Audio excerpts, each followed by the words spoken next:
My mother was a music teacher. She taught piano and voice for my whole childhood and her whole rest of her life. And I grew up playing the violin. But one of the things I realized at a certain point was that she never used the word memorize in the context of learn your piece for the recital, right? Because we normally think of that. Memorize sounds very mechanical. What did she say? She would always say, you must learn it by heart. And it's a beautiful expression, and we don't hear it much anymore in today's world. But I would like to explore, contemplate with you, this idea of memory, the goodness and richness of memory, and how it's a whole lot more than just mechanical stuff we have to do to function or pass tests or operate, that really there's something that's so uniquely human, that's so specific to our soul, that when we do memorize, when we learn by heart, it affects us. It affects our soul.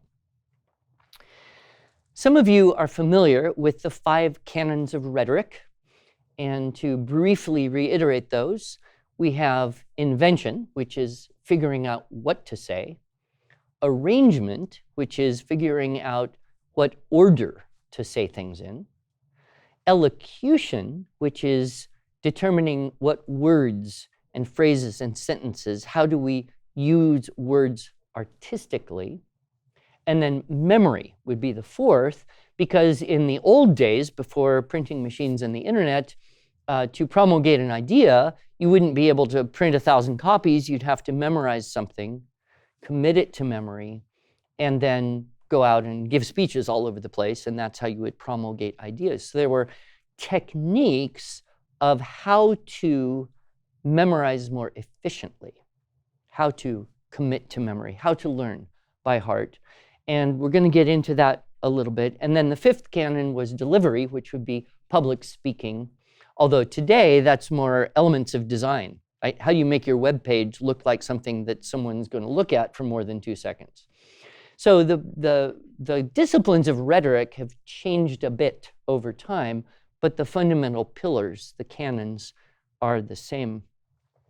I love words, and one of the things that I have enjoyed, especially since I got into classical education and started teaching Latin, which explodes your awareness of where words come from. And one of the words, it's not Latin, but I find it so fascinating, the root of the word memory. You may not know this. It's from the Greek god mnemosyne. Now that is spelled, in case you're curious, Mnemosyne. That's where we get words like mnemonic, which for some reason have an extra M before the sound of the N. So we don't say mnemonic, we just say mnemonic. But there's that M there. Why? Because mnemosyne. Now, what's interesting about mnemosyne? Well, according to the Greek mythology, she was the daughter of Uranus, the sky, the heavens, and Gaia, the earth. Memory is the offspring of the heavens and the earth. Isn't that cool? But it gets more engaging. Mnemosyne herself, together with Zeus, had offspring. And her offspring were the muses, the 9 muses. What are the muses responsible for? Inspiring the arts. That is where we get the word music, from the muses, who are the offspring of mnemosyne.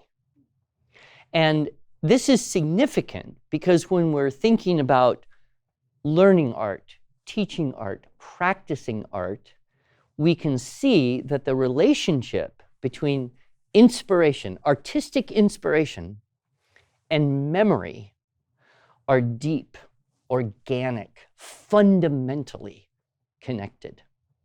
Isn't that cool? Now, there's a quote from a guy, I have no idea about this guy.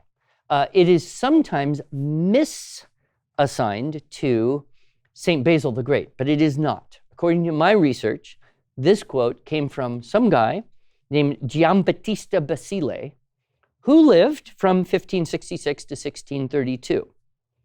I know nothing about him. He seems to have done nothing remarkable except uttering this one sentence.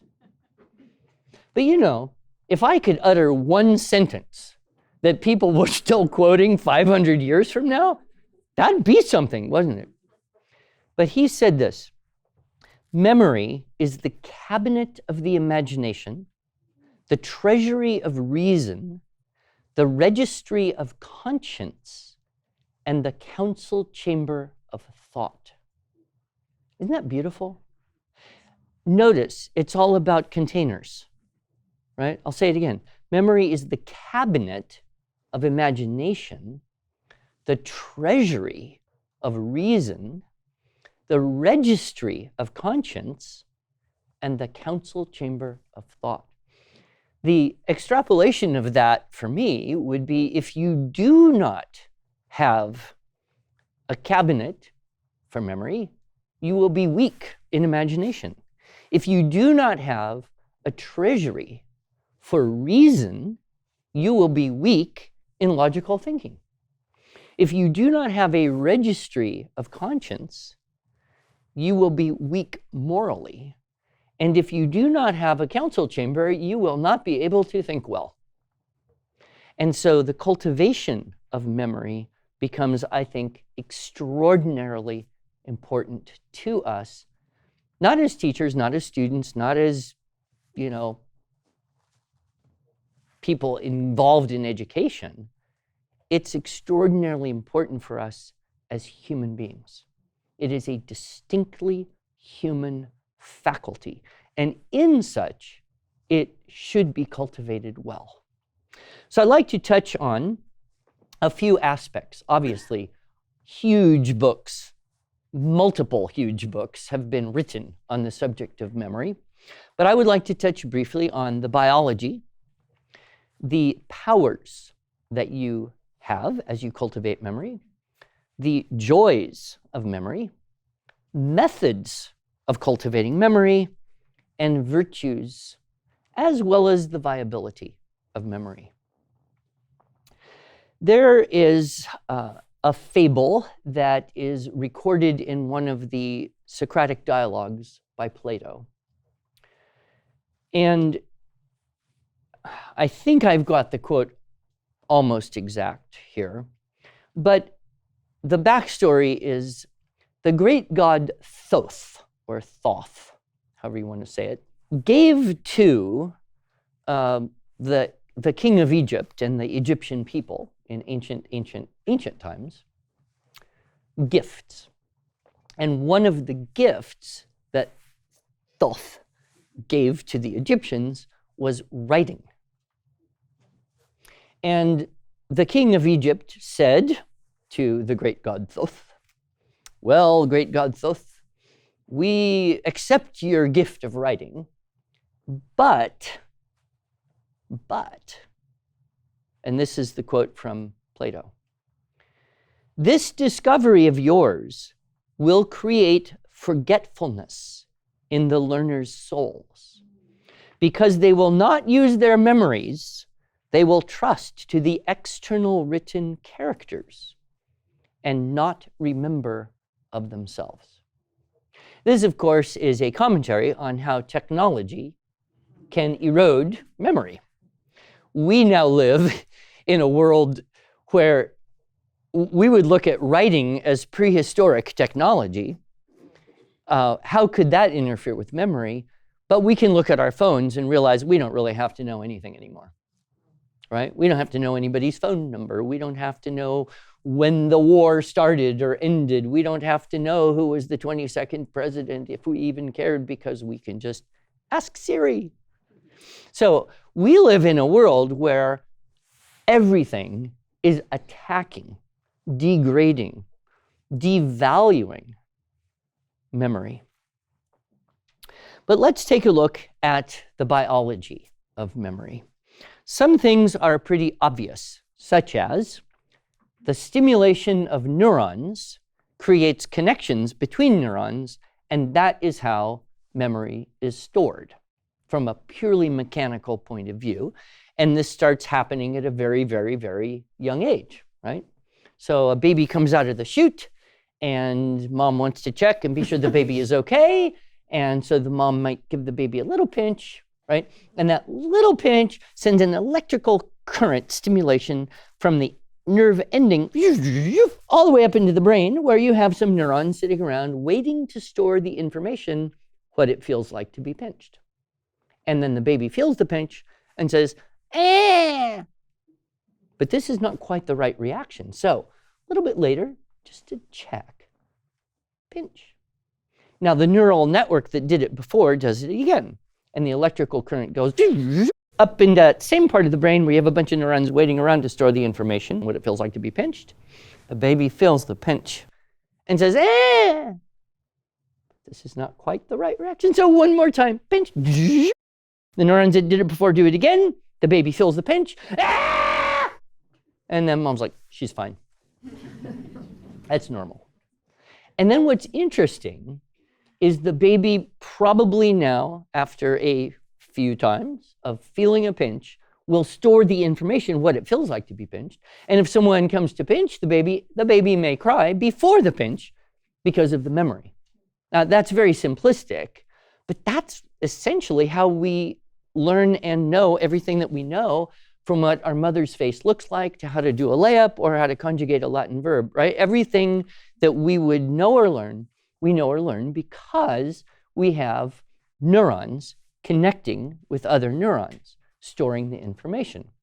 And for the first, 12 to 13, 14 years of our life, it's happening very effortlessly. We're constantly connecting up neurons. We store huge amounts of information without even trying. And people debate on this, but somewhere probably in the 80 to 90% of all the neural connections you make in your whole life happen in that first period. Then, as you may have noticed if you spend any time with teenagers, there seems to be a period of time where neural connections just don't happen quite as easily. And then at the end of adolescence and early adulthood, you get another burst of neural growth. And then from there, it's basically just make neural connections faster than you lose them. And certain lifestyle elements can either support or hinder that process. And by the time you're my age, you're just not keeping up with it all. But so we have that. Now, there's three variables that come into play. You don't need to be pinched too many times to store the information, what it feels like to be pinched. Why? Because there's an intensity to that, right? So that's one of the variables, is intensity. The stronger the stimulus, the more easy it is to remember. In fact, think back to when you were in third grade. Let's try a little mental thought experiment here. Try to remember something from third grade. If you can't, try fourth. Do you remember? Now, would you consider this thing to be interesting or important? Most people would lock onto the thing that's interesting. That's why it's still with you decades later, because it had an intensity. In my case, it was pain. The only thing I remember from third grade, I don't remember the teacher, any of the kids. I barely can remember where the room was in the school, but I do remember stapling my finger. Now, that's not noteworthy in itself. You could staple your finger and forget. What I remember is that I stapled my finger and the teacher didn't believe me. I said to the teacher, I stapled my finger. The teacher said, no, I think you just got a paper cut. I said, no, I stapled my finger. I know I did. And she said, no, it's just a paper cut. And to this day, I am still outraged because she didn't believe me. That's all I remember from third grade, right? So intensity. Another thing would be repetition, right? Frequency. We have to learn things that are not terribly interesting by using a whole lot more repetition. So if you think, okay, spelling words, multiplication tables, capitals, stuff that you had to memorize, you couldn't just hear it once. 6 times 7 is 42. And remember, it's just too insignificant in your world. You have to have dozens or hundreds of repetitions. And then at a certain point, then you remember it, and hopefully it's reinforced over time, and you don't forget that, until you're really, really old. So we use repetition. So there's frequency or repetition, and then there's duration, reinforcement over time, right? We know for a fact the best way to learn is spaced repetition. So if you try to cram for a test, and you have all of these facts, and you're trying to memorize them all because you have a test tomorrow, you could probably do that if you're motivated enough. But 2 weeks after the test, how much of it's still there, right? Very little, because it didn't have intensity or significance, and there's no reinforcement over time. So the most effective way to learn anything is to try and attach intensity to it and use repetition that is spaced out over time. You could hear one obscure little fact 10 times today, you might remember it tomorrow. But if you heard it once a week for 10 weeks, you'd probably remember it for years. So there's that power. So whenever you're teaching or trying to learn something, you think about these variables: intensity, repetition or frequency, and duration, spaced over time.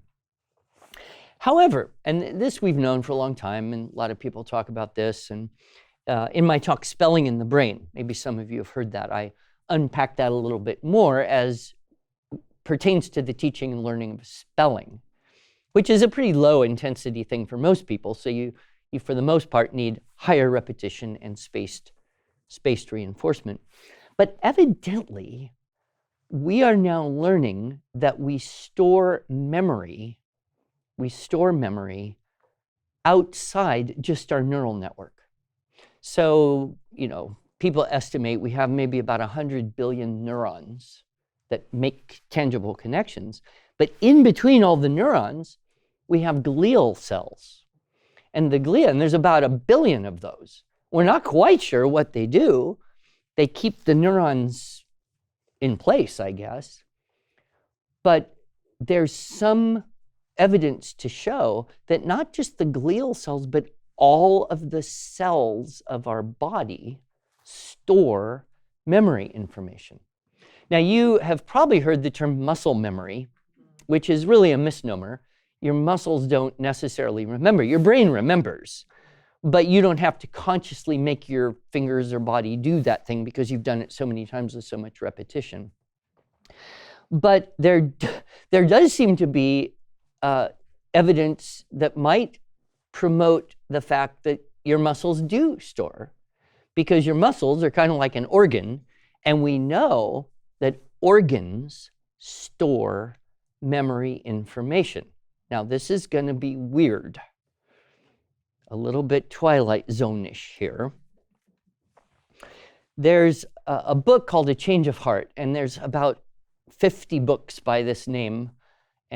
So I don't know if you can find it or not, but it tells the story of people who have had organ transplants and what happens in terms of changes of personalities and preferences.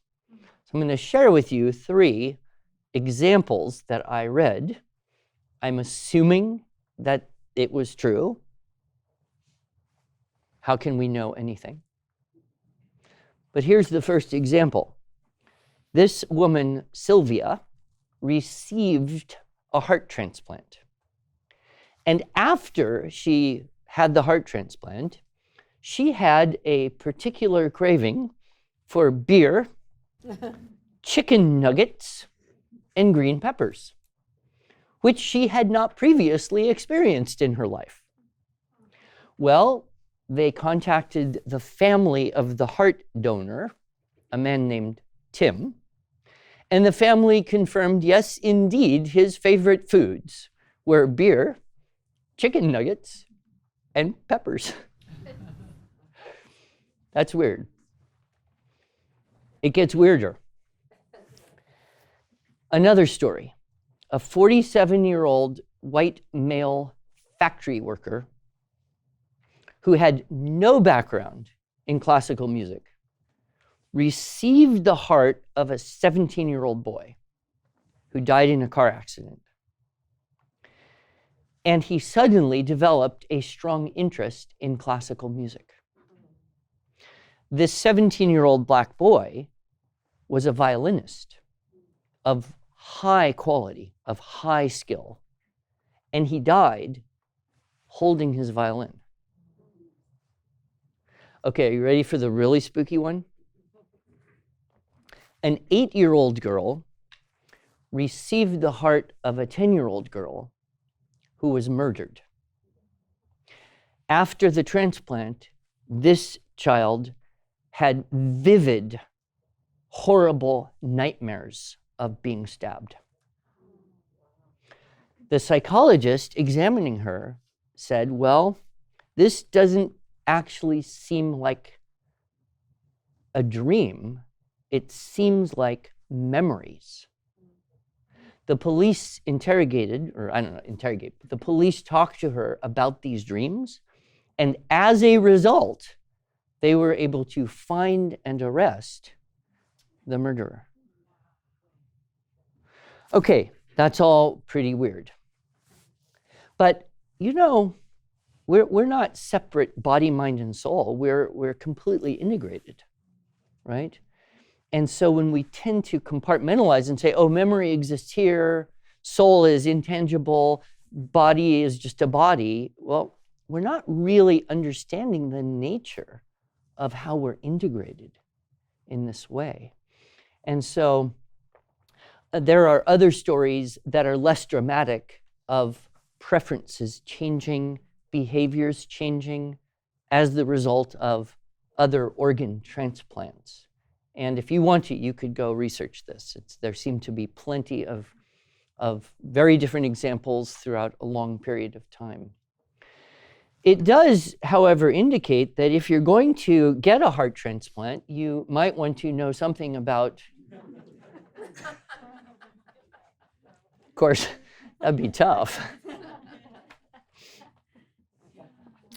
Well, let's think about the power of memory in terms of language.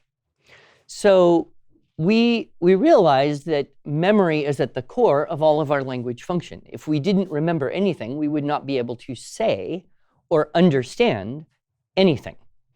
You can experience this if you ever go to a country where you don't understand a single word of the language everybody is speaking. It's not really language, it's just sound. Now, there may be body language that helps you kind of figure out what that might be, but if you have no memory, you have no language. And so it's kind of at the essential core. And as I have talked about many times, when we're cultivating language arts, we start with listening, speaking. Then we get to reading and writing.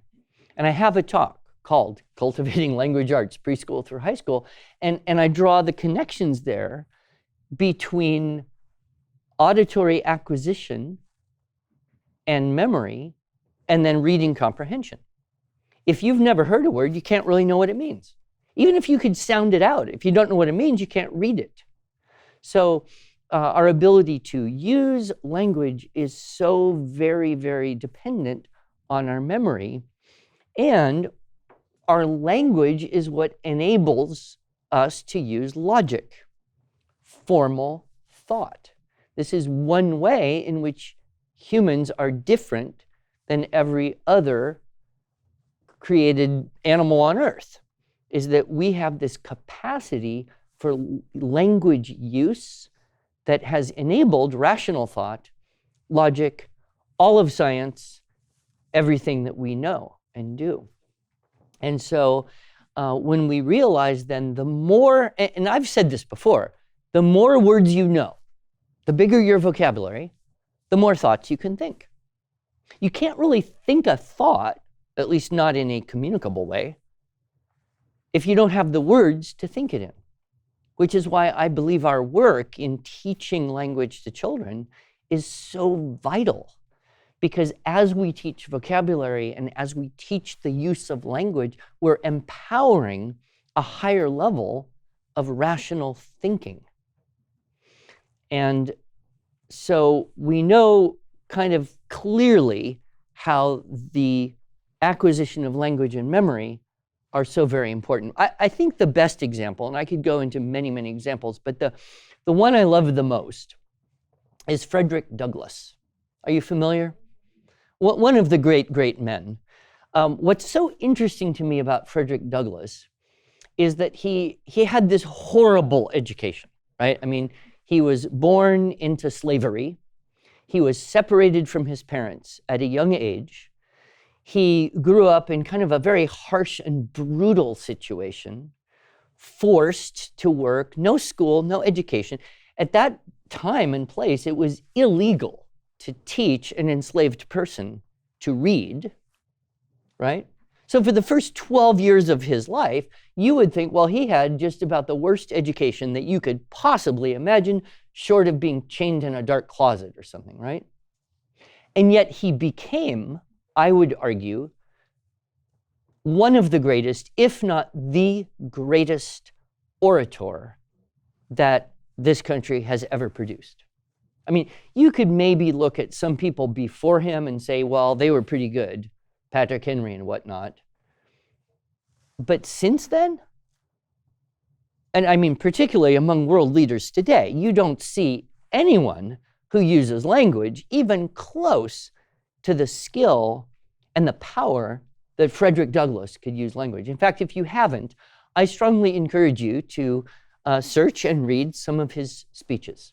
The one that is most perhaps well-known and readily available is often titled, "What to the Slave is the 4th of July?"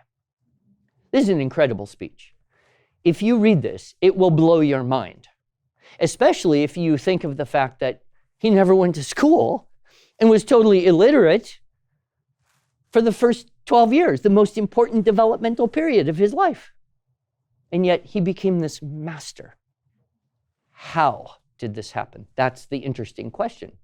Well, we know because somebody asked him, said, "Mr. Douglass, how did you become such a powerful speaker?" And he explained that one of the first things he owned was a book called The Columbian Orator. This was published, I believe, in 1795, maybe somewhere around there. And it was a collection of the famous best speeches that had been given or translated into English all the way back to Cicero, through all of history, up to that time period. Probably Patrick Henry was in there, right? All of the best speeches. And he explained that he pretty much just studied and studied and studied and committed them to memory. He memorized a whole book of speeches. Why? Well, it furnished his mind, not just with the vocabulary, not just with the grammatical variety, not just with the eloquent figures of speech and literary devices and poetics, but with the seminal ideas of truth and right and freedom and humanity. To me, it's just amazing. And it illustrates, obviously, a man born into a certain place with a certain time with an incredible mission and a strong faith and determination, but also from a technical side, he had to have his mind furnished in order to accomplish that and give those incredible speeches. So I encourage you, if you have not read a Frederick Douglass speech, read it, and then go read one or more versions of his autobiography. It's one of the people that we must not forget. So we see that this empowers language and thereby thinking and the ability to communicate and affect the world. Imagination. Also, you remember Giambattista Basile, the cabinet of the imagination. Now, here's a quote that I don't really understand. C.S. Lewis said this, and at first, when I get quotes that I don't really understand, I think, well, I don't really understand that. But then I think, well, maybe that's a good thing. I need to contemplate it for a while. I have been contemplating this quote for years and years, and I still am not quite sure what it means, but here you go. Reason is the natural order of truth, but imagination is the organ of meaning. Reason is the natural order of truth, right? So we can use logic and reason to work toward an understanding of truth, but imagination is the organ of meaning, where that truth has application and meaning and relevance in the world. And what is that? Russell Kirk coined the term, we believe he was the first person who wrote it, the moral imagination, which is, I guess, the ability to inject your mind into circumstances, right? And ask really hard questions about those circumstances. And how do we even do that? How do we even have a question? It's dependent on what we already know, right? We can't look at something and have a question about it if we don't have things in our memory that inform that question.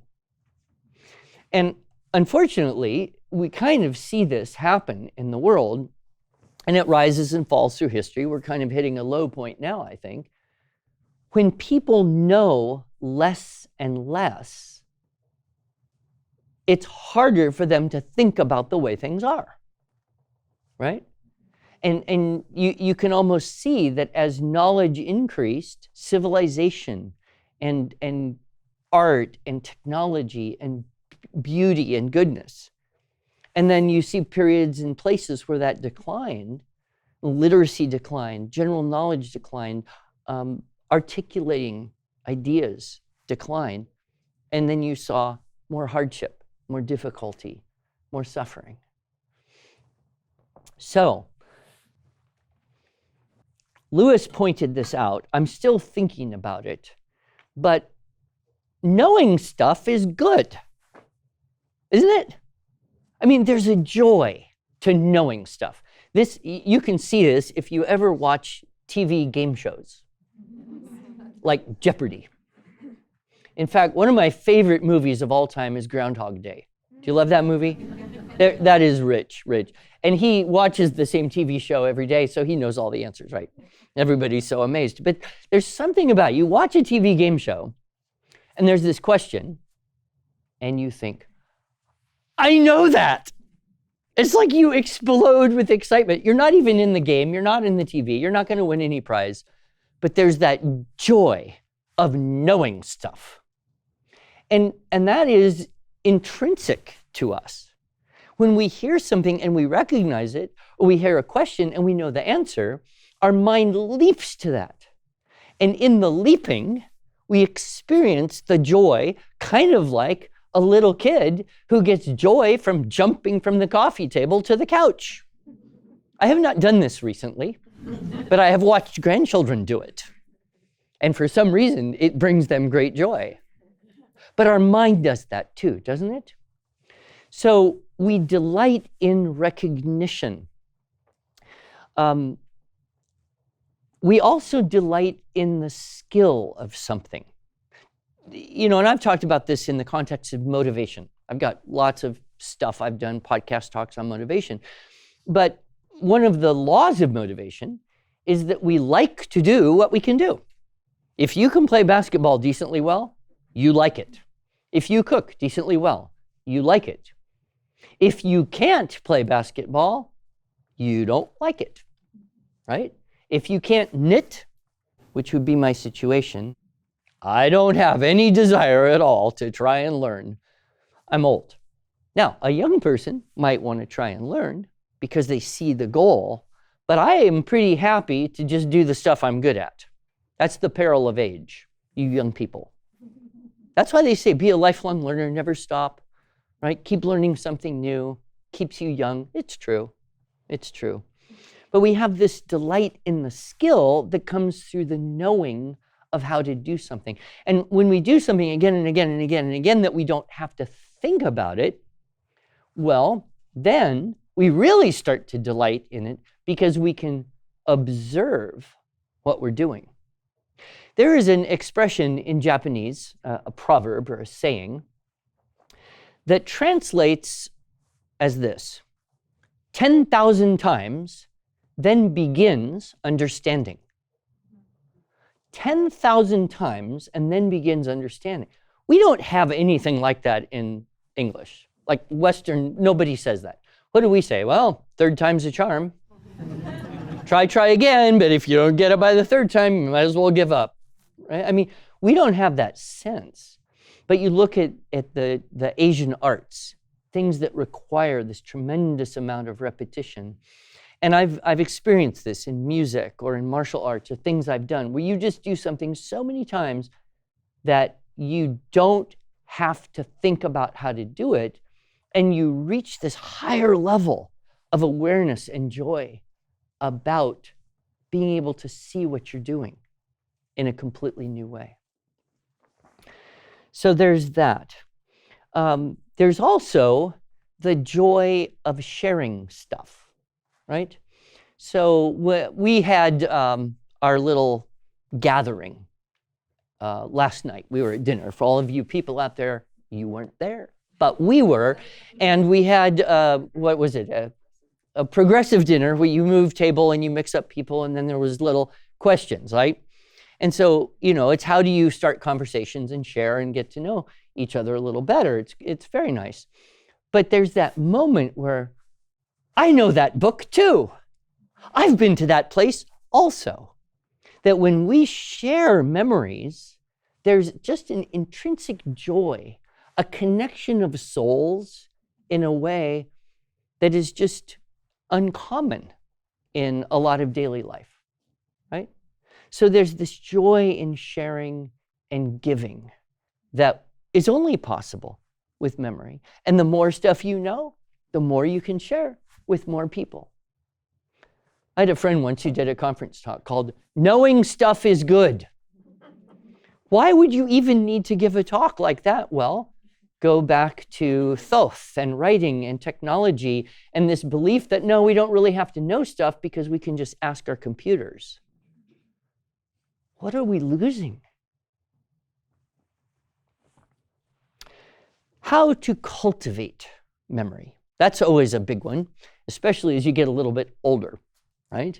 When you're young, you don't really think so much about it, except when you have to learn the multiplication tables, and then you don't really have to figure out how to do that because someone else forces you to do it somehow.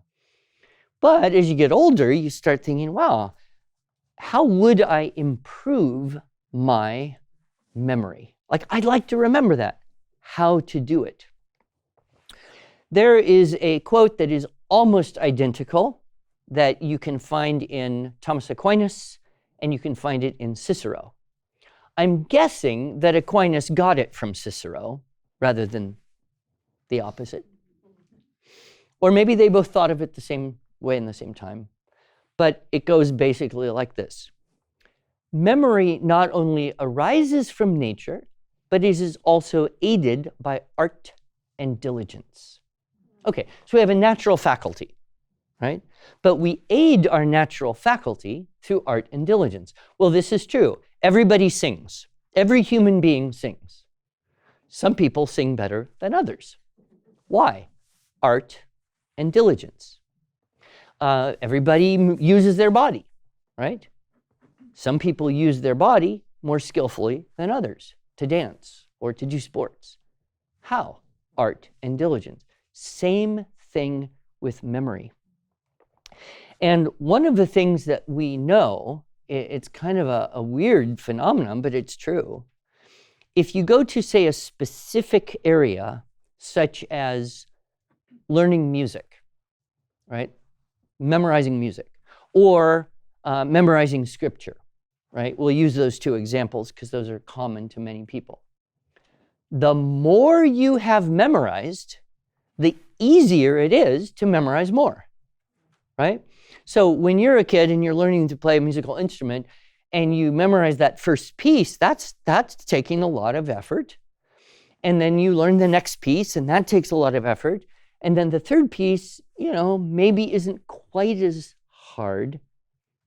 But if you maintain the memorized repertoire, once you've learned 40 pieces of music and can play them all from memory and make it look easy, memorizing that 41st piece is going like that. I know this for sure because I taught violin for many years. And it was fascinating to, try and coach people. You want them to do exactly what you tell them to do, and they don't, right? But you work with it, right? So you notice if you have a student and their family who supports them in maintaining a memorized repertoire, they will learn new pieces much faster than students who don't maintain the memorized repertoire. So I don't know where the sweet spot is. I've always kind of wondered if I could do an experiment somehow. But if you were to practice your musical instrument half an hour a day and spend, say, half your time playing what you already know and making it easier and better, and the other half of your time learning something new, you would learn new stuff faster than if you spent 100% of your time trying to learn something new. I would suspect, and again, I haven't done any experiments and I'm not quite sure how to do it, but I would suspect if you spent 3/4 of your time, 70-80% of your time, playing what you already know and making it better and easier and more natural, more automatic, and only 20-30% of your time learning something new, you would still learn the new thing faster than if you spent 100% of your time on something new. I don't know where the cutoff is. I doubt it's like 99%, because you have to have enough time to learn the new thing, but it's an interesting balance there. So that is the value of memorized repertoire. And that can be applied to language, to people who do stuff like geography quiz or Bible quiz. They're constantly reviewing, and then learning new stuff happens so much more easily. So the more you memorize, the easier it is to memorize. Now, it's always interesting how you might read something today and think, whoa, isn't that brilliant? And then you discover that whoever said that just got that from somewhere else 1,000 years before. There's no really new ideas under the sun. There's just slightly different articulations in different ways for different audiences. So here you go, Psychology Today. That's not today because I wrote this talk a few years ago. But nevertheless, the magazine. What they have found is that there are 8 ways to improve your memory. Would you like to know these 8 ways? Of course you would. Number 1, be interested. Well, now that's tough because some kids are going to be like, I'm not interested. That's boring. Well, can you make yourself be interested? I think so. You learn a little bit and it's a little more interesting, and you learn a little more bit and it's a little more interesting. I've had this experience with science, which I've never been particularly interested in, but I got into a particular area and now I'm finding it more and more and more interesting. So you can make yourself be interested, but it's kind of a feedback loop. Okay, number 2, leverage visual memory. Now, what does that mean? Connect images with what you're trying to remember. Okay, I tried this. I used to run around and teach classes with kids, and I always relied on name tags for the kids. But then when I would go into schools, the kids wouldn't have name tags. They might not even have their name on their desk upside down. So I began the practice of trying to memorize kids' names very rapidly. And the way to do it is to affix a strange image with that, right? Now, sometimes it's easy. You've got this girl with this, frizzy blonde hair and her name's Gloria. Like, that's easy. But maybe you've got something that's not so easy, and it's Sarah, and you just think, okay, I don't know how to remember this. Then you have to think of some image, right? So I think of Sarah plain and tall. Well, maybe it's a short little, dark-skinned kid. I don't know. But I can take my image, put it right on her face. And then whenever I look at her, I get the image, hi, Sarah. She doesn't know I did mental acrobatics. But I got to the point where I could memorize 20 kids' names in about 3 minutes by affixing visual images. And here's the interesting thing. The weirder the image, the easier it is to recall, right? So I don't know any more examples come to mind right offhand, but I've had some pretty weird images like birds flying out of someone's ear, right? To remember tori or something. And you're wondering why? Because tori means bird in Japanese. All right, number 3, you can use a memory tree. This is branches, right? So everything is connected with something else. So if you want to remember something and you can connect other things that you already know, then it's easier to find that in the sequence. So you use this kind of memory tree idea. That fits with number 4, which is to connect with something you already know. When I arrived in Japan, I only knew how to say one completely useless thing in Japanese from listening to the Berlitz, do you remember Berlitz? Cassette tapes on the airplane. I could say, tobacco wa doko desu ka? Which means, where are the cigarettes? Which was completely useless because I had no desire to find any cigarettes. But I did realize that if I knew how to say, where's the cigarettes, I might be able to say, where's something else if I could learn more words. And so one of the things, Japanese people love to teach you this, how to say, you're welcome, right? So in Japanese, you say, arigato, or arigato gozaimasu, right? Means thank you. And then when you say you're welcome, you say do itashimashite. Well, they always want you to know that the way to remember it is to say, don't touch my mustache. Kind of with an Italian accent for some reason, I don't know. So you're like, okay, don't touch my mustache. I didn't have a mustache, but I could imagine it, right? And so that idea of don't touch my mustache, do itashimashite, connect, right? And when you learn a foreign language, you do all sorts of hoops to remember things that don't make any sense to anyone else except in your little brain there. Connect with what you already know. Here's an interesting one from Psychology Today. If you want to better remember what you're reading, summarize in the margin. Well, Mortimer Adler said, if you're reading a book and you're not writing in the book, you're probably wasting your time, right? He said that in How to Read a Book.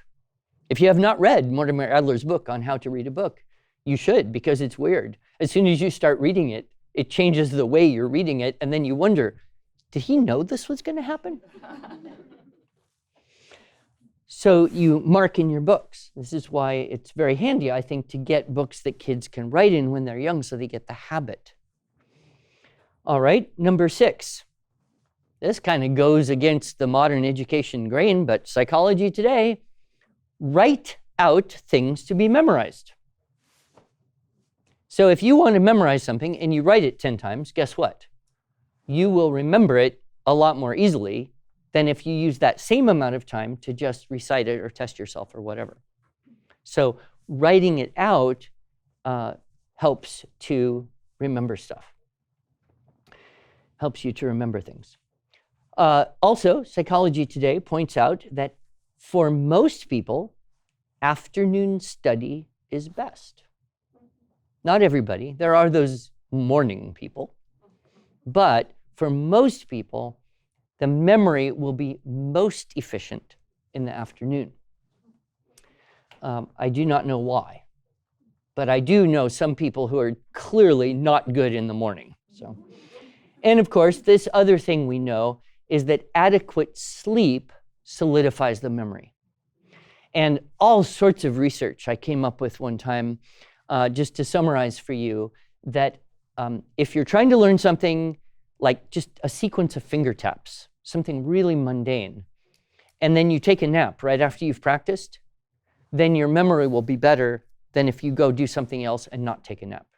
So sleep tends to solidify memory. And now, since I heard that, I read the book Why We Sleep by Matthew Walker, which is probably on the list of top 10 most important books I've ever read in my life, is we know that actually while we sleep, information moves in your brain. The actual neurons transport information from short-term to longer-term memory. And so I cannot recommend that book highly enough.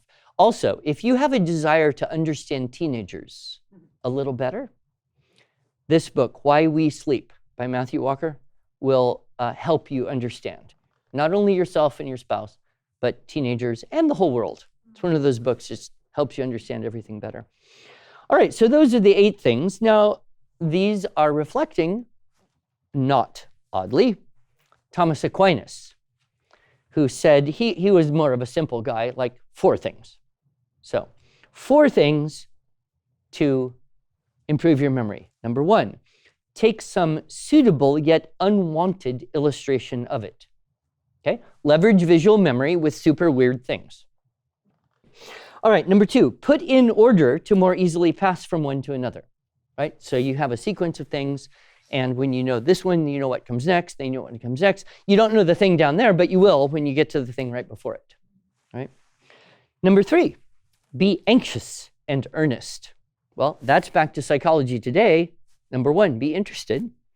And number 4, often reflect on the things we wish to remember. So repetition, right? So nothing new under the sun. Aquinas and others, particularly in this medieval era, they developed some very elaborate memory techniques that were based on an ancient method of memory technique called the method of loci, or loci, or however you want to pronounce your Latin, L-O-C-I, right?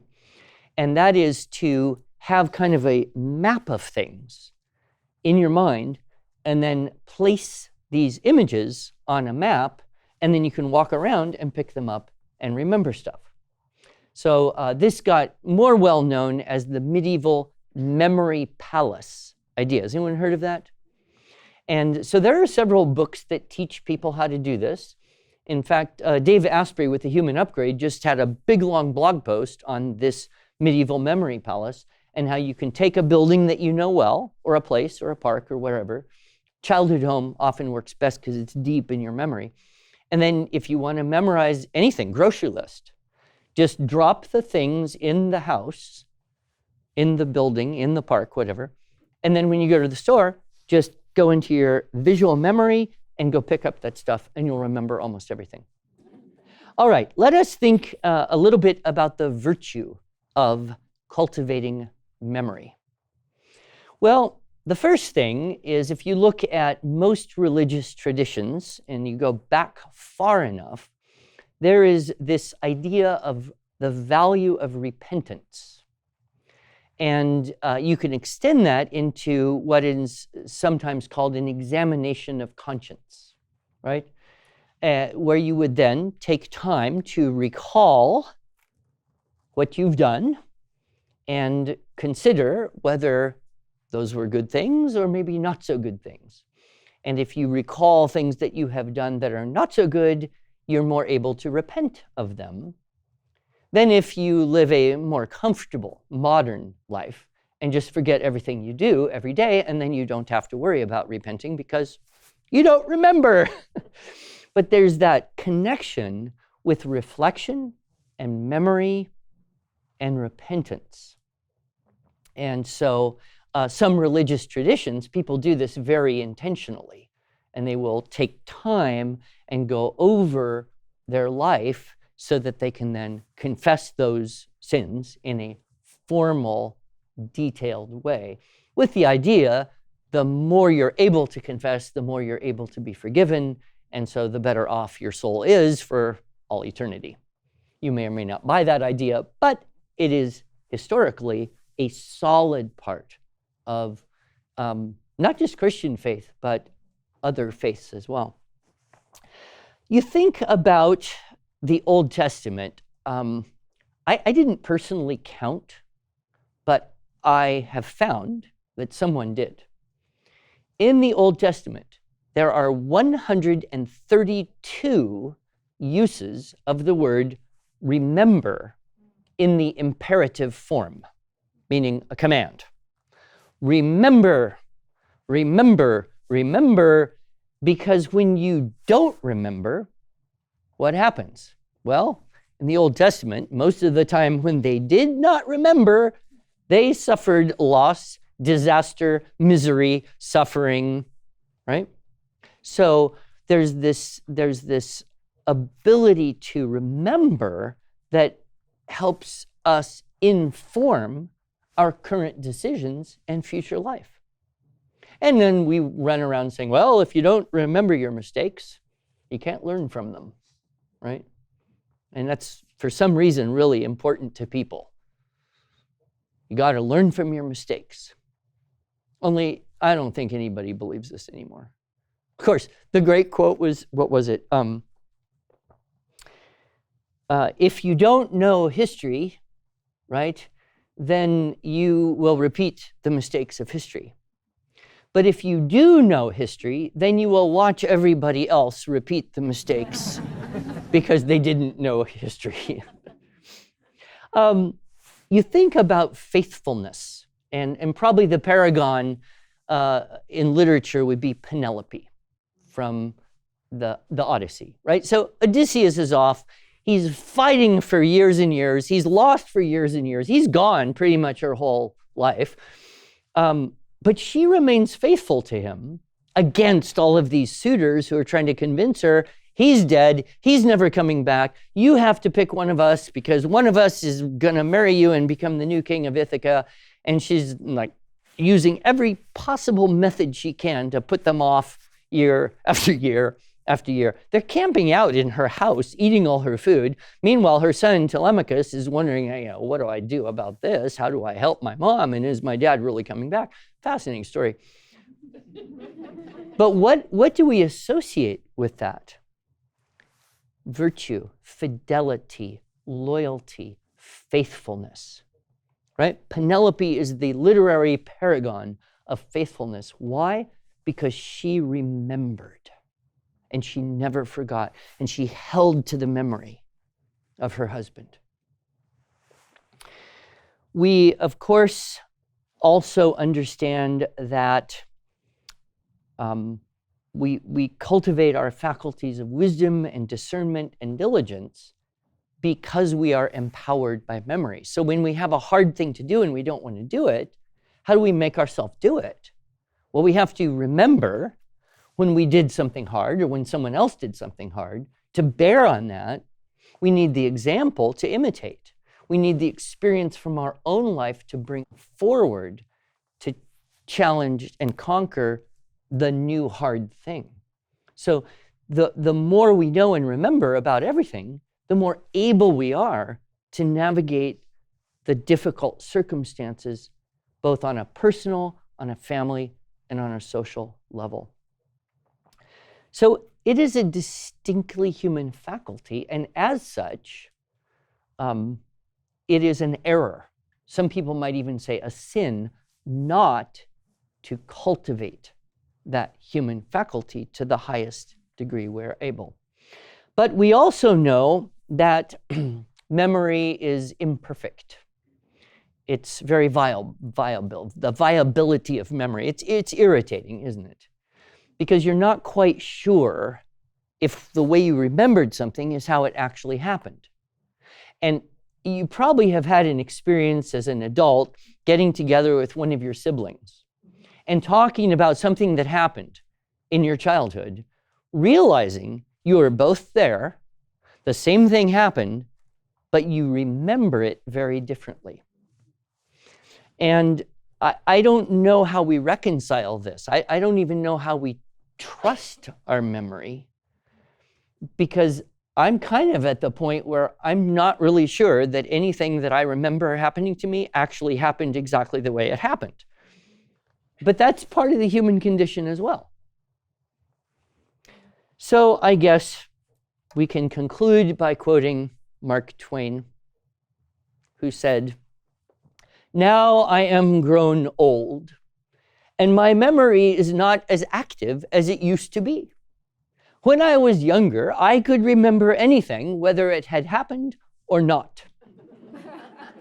But my faculties are decaying now, and soon I shall be, so I cannot remember anything but the things that never happened." It is sad to go to pieces like this, but we all have to do it. So I hope that has given you a little bit to think about, and that you will find opportunities for yourself and your students to cultivate this very precious, precious gift of the human memory. Thank you.